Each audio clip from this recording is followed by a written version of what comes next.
Episode 8, everything goes. I'm so excited. I have my mentor here. She is one of the biggest powerhouses in Boston, in my opinion. You all know how I feel about this woman.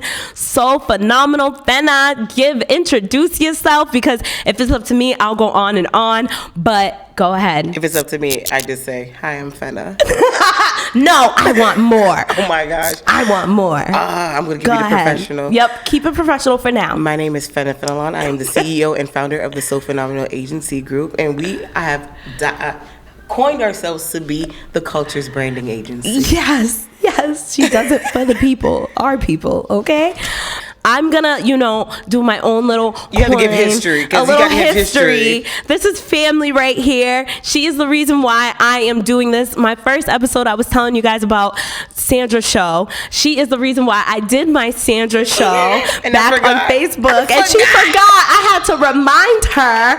Literally, we were at church upstairs, our family church. We were at church, and she was just like, you have the personality for it. I'm gonna put you on the camera. You're funny. Let's do this.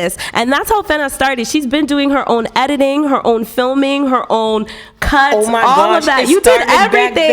It started back then. And literally, you have turned it into a powerhouse. So I am, as you guys could tell, I'm a fan. I'm excited. So, yeah, Ben, go ahead. Like, how did you start? I don't even know how to start. How did you start? What? Now that you say this, I feel like I started in the church. You did. Because, remember, I was the head of choir, head of the youth and young adult ministry. Every time we had a concert or a celebration, you did all the flyers. I was doing all the flyers. Mm-hmm. And you did our color coordination. You did everything. The promotion. I completely forgot, y'all. I'm not gonna lie. You did everything all in one woman. You did not have a team back then at all. You also can sing. People don't know that, but Fena can sing, okay? She don't making that face. I'm literally, Fena can sing. So go ahead. Sorry, I'm over here talking and laughing. Oh, but I like gosh. I like to brag. But to be very honest with you, I think because it was so long ago, I forget about these things. And you're bringing me back, because I'm like, where did this all start? And I was about to tell you how I started this business. And I'm like, I've been doing this for so long that when I went from corporate to entrepreneurship, a lot of people are like, how did you start? When did you start this? I'm just like, I've always been a creative, but I completely forgot that my footing really wasn't in the schools. It was really in the church, really promoting the church ministry, events, concerts, everything. And I was always a leader. I was always kind of like in a leadership position where I had to put myself forward to be like, okay, so we're doing this. Now we need to promote this. Everybody share this. And this is even before Facebook. I don't even know how we were sharing. But then when Facebook happened, flyers were everywhere. Yep. Other churches was like, I had to come through because I saw the flyer. And I was like, all right. It was me. Yep. And then it went into... I don't want to be dark or anything, but I ended up going into like doing the church's programs for funerals, and then like doing the whole entire programs. And without anyone asking, I was like, I'll do it. Yes. So, you just unlocked a memory. Yep, I had to. You literally unlocked a memory. I had to let everybody know the history. All right, so then let's dive more into your background. Where did you grow up? I grew up in Milton, Massachusetts. She's from Milton. Although I was born in Brooklyn, and mind you, a lot of people was like, "You ain't from Brooklyn. Do you have siblings?" I had 4 siblings, but I'm the second of 5. Yes. Okay. But yeah, so I was raised in Milton, born in Brooklyn, but growing up, although I was raised in Milton, all my summers were always in Brooklyn. Oh, wow. So that's why I kind of feel like a lot of people just like, you have a little style. Yeah, I was going to say, is that where your style comes from? Because it's a mix between Boston and New York. Boston has a style? No, I'm being dead ass. Yes, we have our own style. If you go to Cali and Boston, surprisingly, Boston people know how to dress better than Cali people. And everybody knows I love California, but we definitely have more style than they do out there. That's all I'm saying. I can't recall. But so how did you tell your background? So you're Haitian. Yes. Whoop, whoop, whoop. Yes, first generation Haitian. did you tell your parents, like, I'm not going to be a nurse, I'm not going to be a doctor, I'm not going to be a lawyer, which is what I went to school for. Exactly. I was going to say, you did go to Suffolk. I went to Suffolk. So how did you branch off to that to do what you're doing now? I don't know if you guys can tell, but I'm the black sheep. I don't know if anyone can really tell, but I always went against the grain. My parents, love them. Also, as Haitian as they are also very Americanized. You know my parents. Yes, they're very Americanized. They're very hip. Americanized, very hip in their own way, but they, but they really had grandiose aspirations for me to be the family lawyer. I wanted to be the entertainment lawyer. They wanted me to be an immigration lawyer. They wanted me to bring all the niggas over.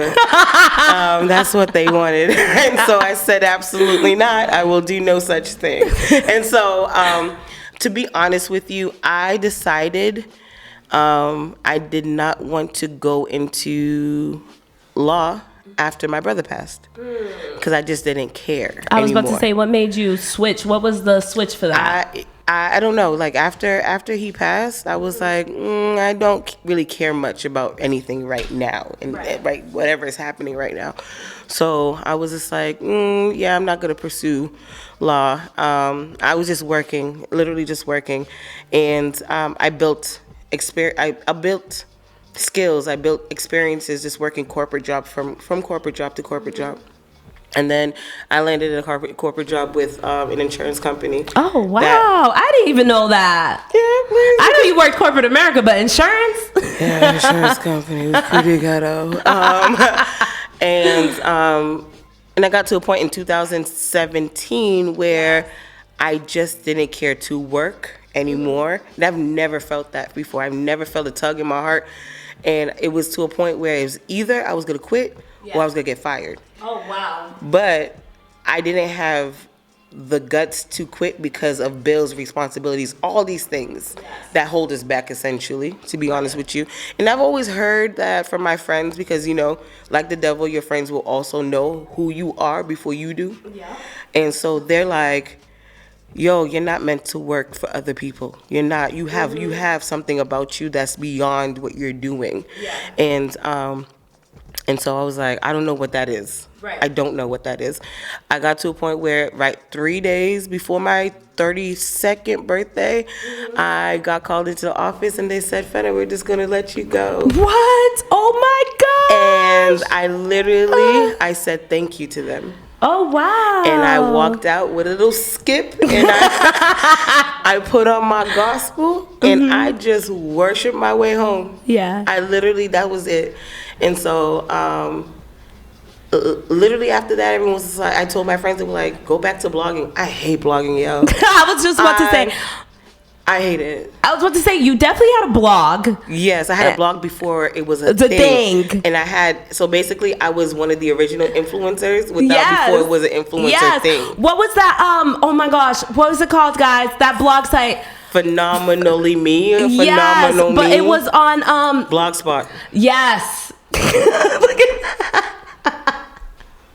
But I loved it because it showed your fashion, your style, your everything. I was like, I'm going to be a fashion girl.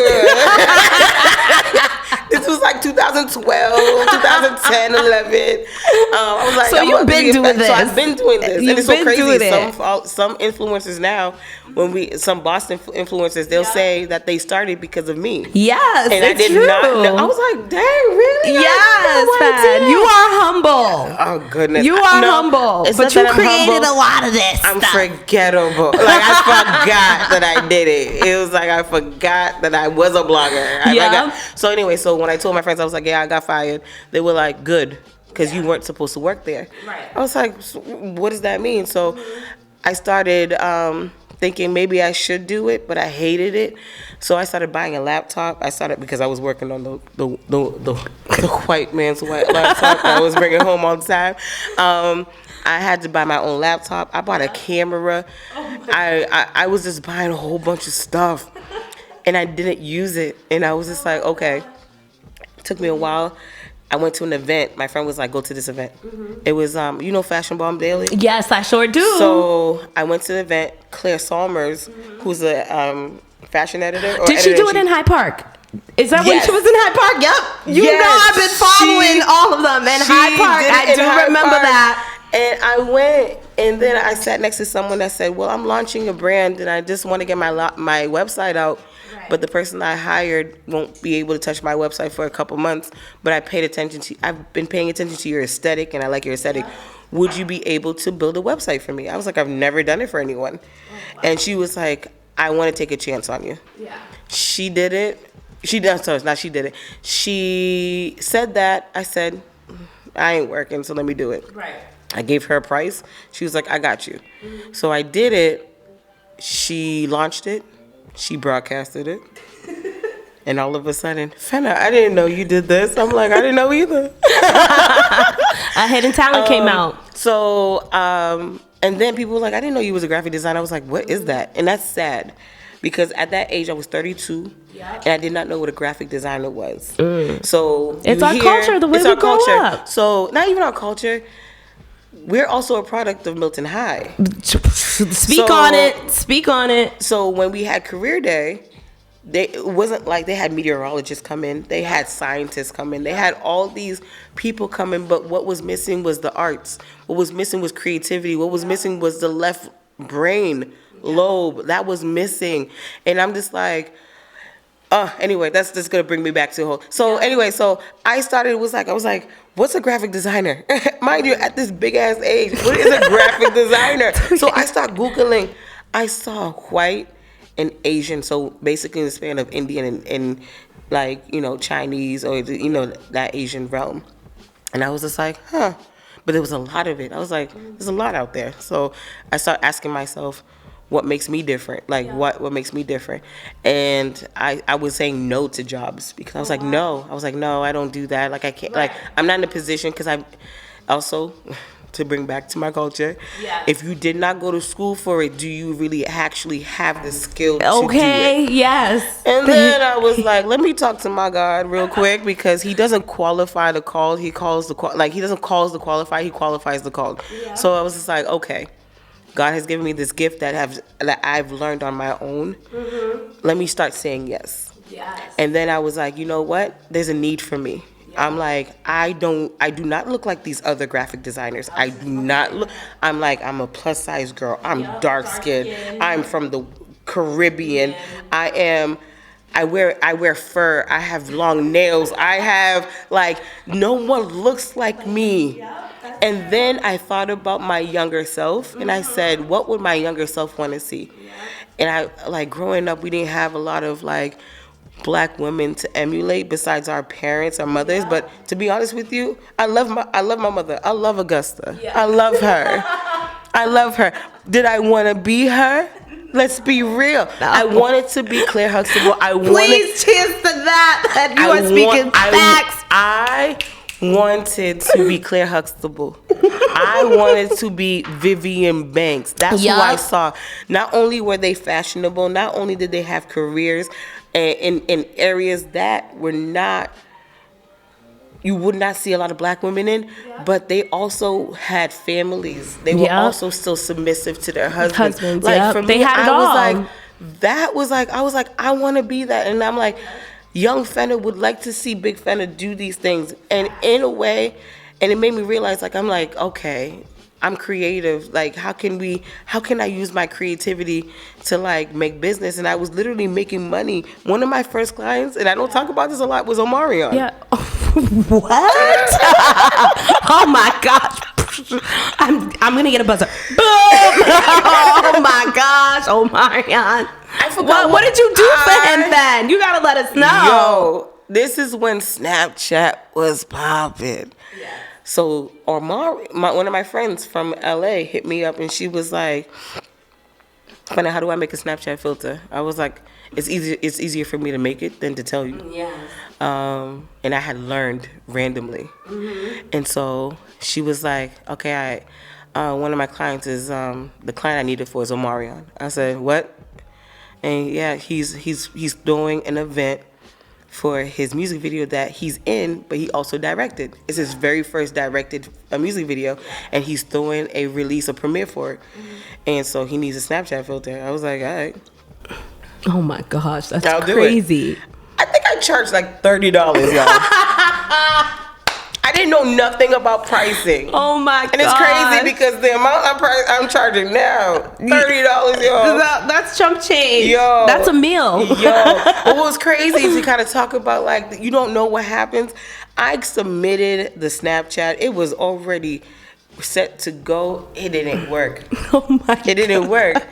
Do you know they took that same image and I did not know they used it for the photo booth border, so it was still being used. Oh my god! So I was like, so there's images. I put I put it in my archives now, so you can't find it on my IG. Right, but they used it in the actual photo booth, so it was still utilized, and I felt so bad. Like, oh my gosh, the Snapchat didn't work. Oh my gosh, this is embarrassing. This is like one of my first jobs, like whatever. And I'm like, oh, it worked out. It worked out. It worked out. It worked out. So, Fen, I want to know how. So, I feel like you went from the church to working on your own and this and that. So, how was that switch? Did you get a lot of support from? Because I feel from who? From the church.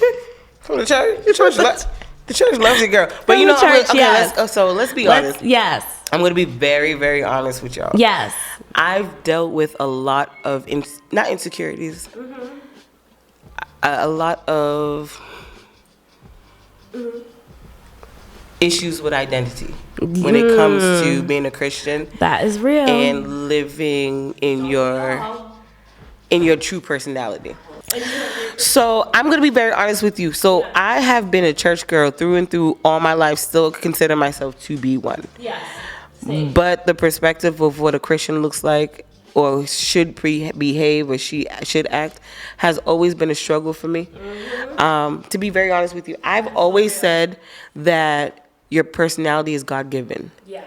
And so, but I would always feel some type of conviction for how I either dress or how I act or certain ways. Like, even my humor, like, to be honest with you, I'm silly as hell. Yes, we are. Like, I agree. Anyway, so we like a good joke, dirty or not. So again, we were talking about this off camera, but I have a lot of past lives. Like I had past lives, different friend groups, social, butterfly. Like, I was a choir director. I led worship. I had these leadership skills in the church, and it was up until the pandemic I was still leading. Yeah. You know, I was leading worship, and I remember some people were like, do you think you should act this way because you have, and I do understand there's a responsibility that you do have when you're in a position of leadership. Yeah. That's with anything.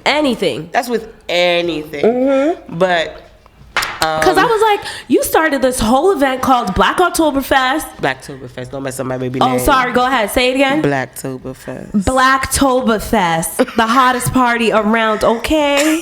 Exclusive invite list, okay? It's not exclusive. It's not exclusive, but I feel like that's the way you make your events feel like. Even though they're not exclusive, people they are exclusive. That. You know what I mean?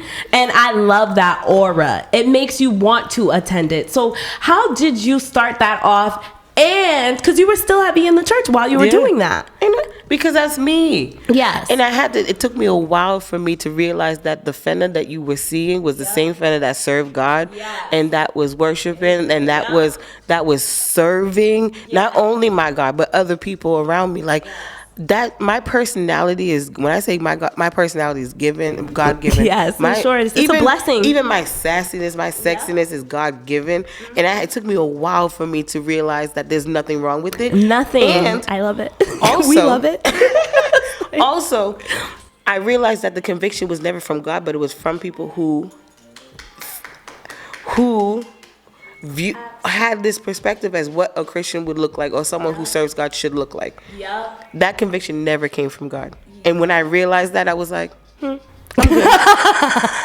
I'm going to do my own thing. So good. Because one thing I will say is that God is within me so much that people can see him. As long as they can see God within me, I'm good. I don't care about anything I hear that. else. So Blacktoberfest isn't really much but a celebration of my culture. I love it. So, Fen, I seen that your group was not responsible, but a part of the unveiling of the Martin Luther King arm, and that was big controversy. A lot of people did it. How did you? It's so funny. Yes. Because why are you laughing? I'm really about to say something very serious. Go ahead. Because I saw the statue before it was even unveiled. Like, I saw the statue before it was even built. Yeah. I knew it was going to have a problem because it wasn't a typical. It wasn't typical. I love the statue, in my opinion. The statue's freaking beautiful. My opinion, I love it. Have you seen it up? I've seen it up close. You know, the globe covered it. Oh, so, true. Yes. I loved it. It is a beautiful piece. Yes. But I don't look at it as a statue. I look at it as an art piece. Me too. And art is always open to interpretation. Like, bruh, exactly. Like, it's either you love it or you hate it. And it's not even that. Right? It depends on how you look at it. It's perspective. Yep. It's perspective. So honestly, art is perspective. Mind you, before Kev on stage said what he said, I saw at one angle a heart and another angle a hug. I see something else. From this angle, I see an embrace, but it's a different kind of embrace. It's an embrace I know well, I enjoy, but it ain't what I know. That's what not the sculptor said. And from this angle, I don't even know what that's supposed to be because it looked like something else. Okay, so somebody hit me the game. They showed me the picture. I said, well, y'all got to put the picture next to it. Right. And then when he posted, I saw action. But you know what? The way my mind works is that it's all love. So how did it feel to get that call to like work on that project? I remember getting that call because I got that call when I was in Greece. Oh, wow. So I was in Greece and they were like, Fena, can we set up a meeting to talk? And I was like, I'm away. But I'm on vacation. I'll be back on this day. And we can meet up. And they were like, perfect. Okay, great. And I didn't know what they were calling me about. Yes. And so I had just did their festival. So Embrace Boston, which at the time was called King Boston, had an Embrace Festival, which we were over the branding of that. And I guess that they really loved the branding of that. And they were like, okay, we need whoever this agency was. Mind you, we got that gig. Like, they didn't even know who we were. Because crazy enough, I don't really do a lot of marketing. We don't really do a lot of marketing. Yes, I was going to say, so what do you guys specialize in? Your agency? We specialize in overall all branding experience and also branding identity. Oh, okay. So branding essentially, and also branding education, because a lot of people think that branding is essentially the outward. We need to know more about it. Because like I was saying to someone earlier, but off camera, I was like, we do need to personify the idea of branding, because like a person is really about the inside. Like how's your heart? Right. So a lot of times, like, what is your intent? What is the overall internal branding? Yes. Like, what's your core values, all these things, and that should exude into the actual physical. Mm-hmm. So that's what we specialize in. So to get that call was just amazing. I sat. They were like, oh yeah, so we would like for you to be over and be the branding manager over the Embrace Festival weekend. And so I've known this for about maybe 7 months before everyone else kind of knew. So you had to sign an NDA? No. Wow. No, not at all. So I move differently. I do not announce anything until it's done. To get a call like that, I was like, I'm about to be a part of history. You are a part of history. And it was amazing to see the end result, all the blood, sweat, and tears, and no sleep, y'all. I can only imagine. It was no sleep. It was to a point where if you said embrace around me for like a week after, I was like, I don't want to hear that word. I'm tired, yo. I'm tired. But I just didn't want to. I was like, I'm tired. But no, everything came together so well. And despite all of the criticism, I feel like as though that can't erase the history that was established. That cannot erase. And also, it really also proved that you could have an event, you could have a brand, you could have, but there's an element when branding is done intentionally, it really does enhance the experience. Do you have a team? Like, who works on your team? I have a team of 4 women. So it literally is a branding agency led by 4 Black women of the diaspora. Wow. So we have 3 Haitian. including myself, 3 Haitian women. Yep. And 1 Trinidadian. And so we lead over the overall branding experience. How is it trusting other people to work with you? I'm gonna tell you this. Yes. Honesty. And women at I'm gonna tell you this. I trust my team. That's one thing. But also I operate in discernment. Yes. I am so protective of the same way I'm protective about the people that I have around my life. I am protective over my business. And because, one, I will say my business taught me a lot about myself. Yes. I think that that for many years, because I wasn't doing something that in the eyes of my parents was great to them, they thought that whatever I was doing was either a waste of time or laziness. Right.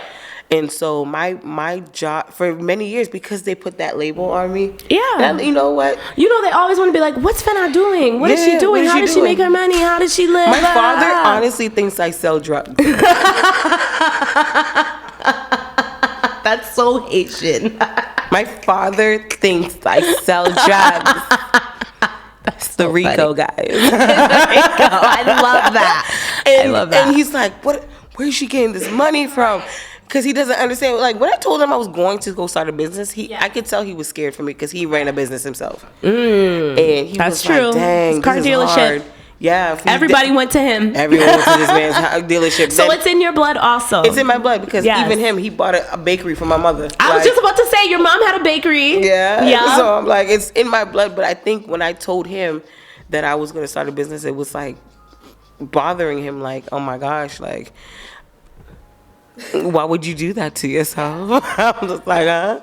And they also started, I heard they have their own business in Haiti now, which is crazy to me, especially at this time right now. They call it a hotel, but I said, change it. It's a bread and breakfast. I was going to say, is it Airbnb? But every day they just sent me a video talking about, this is our new pool. We just built it. I love that. But anyway, I love that so much. They were so concerned. I said concerned. They were so concerned. Yeah. But I think for them it's I have history with them coming back home with news from me because when this is a you know this is a transparent. So when I was diagnosed with cancer, they weren't here. They didn't live here. They had to come back home, and and they were like, "How's everything going on?" I was like, So when you were going through that, so you brought it up. I'm gonna talk about it. When you were going through that, how did you feel? How did you find out? Did you feel like this was a death sentence? Did you feel like my life was over? Absolutely. I'm never gonna be able to do anything I had plans to do? What got you through that? Honestly, it was an emotional roller coaster. I will dead ass say that. So early in the call, early in the interview, you asked me how many siblings I had. Yes. So I had 4 siblings. I have 3 now. So my older brother passed away in 2009, but we did not know how he passed away until the autopsy came back and it said he had colon cancer. Now he was 25. Wow. Yes, he was very young. Me and my brother only a year apart. Mm-hmm. So years later, I got a new PCP, and I was like, okay. They were asking me, the preliminary questions, give me a little bit about your history. And I was like, yeah. So these are all my siblings. I did have a brother. He passed away at this age from colon cancer. They literally stopped and was like, how old are you? I was like, at the time I was 29. Mm-hmm. And so my brother had already passed for the past 4 years. Yeah. And so I was like, yeah. They were like, we're going to schedule you for a colonoscopy. Mind you, at that time, you think I'm doing fitness now? You were. I was hard in the gym. I was about to compete competitively in a fitness competition. I was training for it. And I was also in the process of also applying to do personal training certification. I was in that mode. So for me, I was healthy. I was well. I go for my colonoscopy 2 days later. Fena fell on, you have cancer. And it's crazy because Black women, we don't even think to even ask, especially Haitian, we don't think to ask oh, what's our history? Because back in Haiti, when our parents in Haiti, they don't have their medical history. They don't have hospitals where it's okay, we could pull up the medical history to see what your family's But Sandra, imagine if I never said anything about my brother. You would have never known. That's what I'm saying. We don't know to ask these type of questions. I kept that. I was going through a lot of appointments with the only person who knew at the time was Susie. Susie's my little sister. Because the only reason why she knew is because the same day that I got the news, I went home and acted like nothing happened. Oh my gosh, strong. And then she goes, "Did you get your results back?" And then I bawled. Aww. And that's when she knew. She was like, "Dang." Right. And then she was like, "You could tell mommy and daddy." I was like, "Absolutely not. Like, I'm not telling nobody." Like, another black woman syndrome of us trying to handle everything ourselves. And you know what? While I was listening to you and Cray earlier, shout out to Cray Plays. Shout out to Cray Plays. Order her plays. I'm not in a position where I'm Fena. I'm the fun one. Like, I'm the one you call when you need cheering up. I don't need pity. I did not want to be in a place where every time you look at me, you took your head and you're just like, oh, how you feeling? So I literally, I went through a stage. I cut my hair because I was like, if I'm going to do this, I'm going to do this fashionably. So I cut my hair too. And so you went through chemo and everything? Actually, I didn't. Oh, wow. So they caught it so early. Mind you, my oncologist told me that cancer was in me for about 2 years. And it was in me for about 2 years. They did all the tests and they were like, this cancer is just sitting on top. Is it because you were so active before, like and healthy and losing the weight and all of that? My oncologist was like, I think it's your lifestyle that kept this from going through the membrane. So they couldn't tell me if I had chemo and radiology until after surgery. Oh, wow. So after I had my surgery, I found out a week or two after that I didn't have to do chemo and therapy. And so for me, my story is a bit different, and I praise God for my story because it could have went any way. But I honestly think that God doesn't give you anything that you cannot bear. So then, before we wrap this up, because I can, talk and ask so many questions. You can talk to me, and I can sit here and talk to you. And we could both talk. I want to know, do you have any future events coming up or anything that's coming up for the Black audience or anything that you're thinking of that you want the people to know? I mean, right now we're currently planning, we're in the process of planning and looking for a venue for Blacktoberfest. Actually, no, we're finalizing on a venue for Blacktoberfest because it hasn't happened this year. It must happen this year. It must happen this year. I wanted to go last year, but then last year you didn't do it. How many years have you been doing it now? This will be year 6. Oh, wow. Yeah, this would be year 6. Oh, my gosh. I'm actually, old enough and legal to go to this year. So you got to do it. Okay. I'm coming. You could definitely. So this will be year 6, I believe. Yeah, year 6, yeah. Mm-hmm. No, it was I have to listen to my audience. Yeah. What was the point of me sending out surveys if I'm not going to listen to them? Yes. So the venue that we had last time was a beautiful event, a beautiful venue. It was an amazing venue. The staff was amazing, but it was a brewery. Yes. And statistically, Black people as a whole, we don't really drink beer. We don't like beer. No. And that was one of the biggest feedbacks that I got from the surveys. Yes. Was that, dang, I wish there was liquor. Right. And so the venue did hit me up and say, are we doing it again? Mm-hmm. And I said, no. Because, they love getting our money. And mind you, to be honest with you, I could have easily had that event still. Yes. But I would be neglecting what my clientele and my audience wanted. So I was like, no.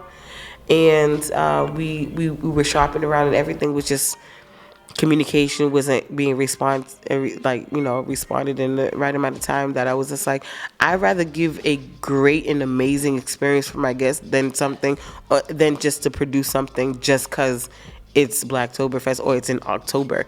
I was even looking at November, but I was like, you know what? I'm not pushing it. I'd rather give you a very authentic experience than for me to push something out for the sake of, like I said, I don't care about my name being out there like that. Yes. Like, I just think that what I've been able to produce has elevated my name, but I'm not putting my foot like, oh, look at me. Yes. But the work I've been able to, I'm telling you this, I've been joking about this for years, and now my joke has become reality. I said that I will be branding the world. Yes. And so I have started with the city of Boston. I literally for the past 2 years, I kid you not, I can look somewhere and I can see a building, I can see like an event or something like that. That's SoFenomenal Agency Group, and I'm just like, yo, that's we amazing. Put a stamp in the city. You sure have, Fen, and I love to see it. So, what do you want to? What's a gem or a motto or a quote for the week that you want to leave for my people, my audience? A week for the week? A week or day or whatever. You have so many thoughts. I do have many thoughts. I will always leave with this. Yes. The wheel has already been invented. There's you don't really have to do much. Just build on it. So Pablo Picasso has this wonderful quote that I love to quote, which is, "Good artists copy, but great artists steal." So, like, make people forget who the originator was, but you can. It's not. No one's idea is really that original. Let's be honest. Everybody has a derivative of something else, but they built on it to make it their own, to make people forget. What was Zoom before Zoom? Skype. You know, I know what you saying. You are. Can we? What was Skims before Skims? Spanx. Spanx. Oh, so true. No, that's so true. Is nothing has been reinvented. You have to reinvent it and build up on that. And I think a lot of people have become stagnant or paused because they're trying to do something that's beyond, or they feel like just do it. Yeah. Who cares? Like honestly, there are systems where people don't even write books anymore. There are PLR services that you literally can buy the book, put your name on it, and white label that shit. Like literally people are going crazy because they can't start something. Just do it. It's already been done. Yeah. The part of branding is that you brand it to the point where you make people just literally forget. Like, you do it your own way. It's you. On that note, thank you for coming. It's a wrap. She said I had 3 questions. She just removed the last 2. That's it. Like, how do you even top what you just left at my round table right here? Like, and I appreciate you coming. This was so much fun. We're definitely going to do a part 2 later down the road. Oh my gosh.